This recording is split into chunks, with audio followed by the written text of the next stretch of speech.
Pat, new video obtained by an Israeli news organization provides more evidence about Iran's ambitions to build nuclear weapons and how it puts Israel and other countries, including the U.S., at risk. Chris Mitchell has the latest details from Jerusalem. The video taken from satellite images by Israel's eros-b satellite reveals a 27-meter or nearly 90-foot tall missile.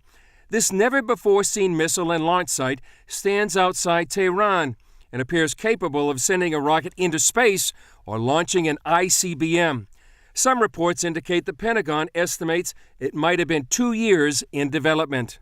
Former Israeli ambassador to the U.S. Dory Gold says this latest revelation clearly poses a clear and present danger to America. Originally, many in the U.S. think of Iran as, well, that's a problem for Saudi Arabia or Israel, but it's not our problem.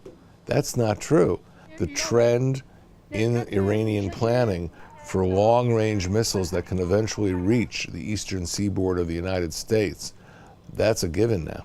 Gold says the Iranian nuclear and missile threat prompted Israeli Prime Minister Netanyahu to accept U.S. House Speaker John Boehner's invitation to address a joint session of Congress early in March. Despite the potential political fallout, he'll use the platform to warn America and the world about the growing danger. Yet the White House and Congress differ on how to respond to the Iranian threat.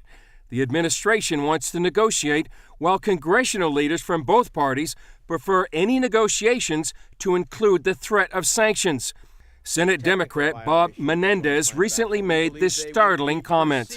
The more I hear from the administration and its quotes, the more it sounds like talking points that come straight out of Tehran.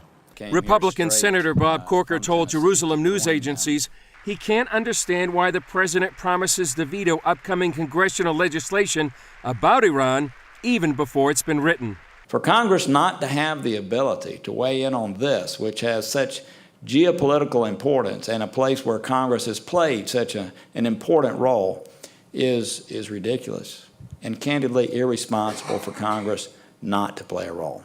Iran, the U.S., and 5 other nations negotiating Iran's nuclear program have set a June 30th deadline for reaching a final settlement. Some leaders on both sides of the Atlantic believe the expanding nuclear and missile program represents Iran's ultimate goals of attacking what it calls the little Satan Israel and the great Satan, the United States. Chris Mitchell, CBN News, Jerusalem.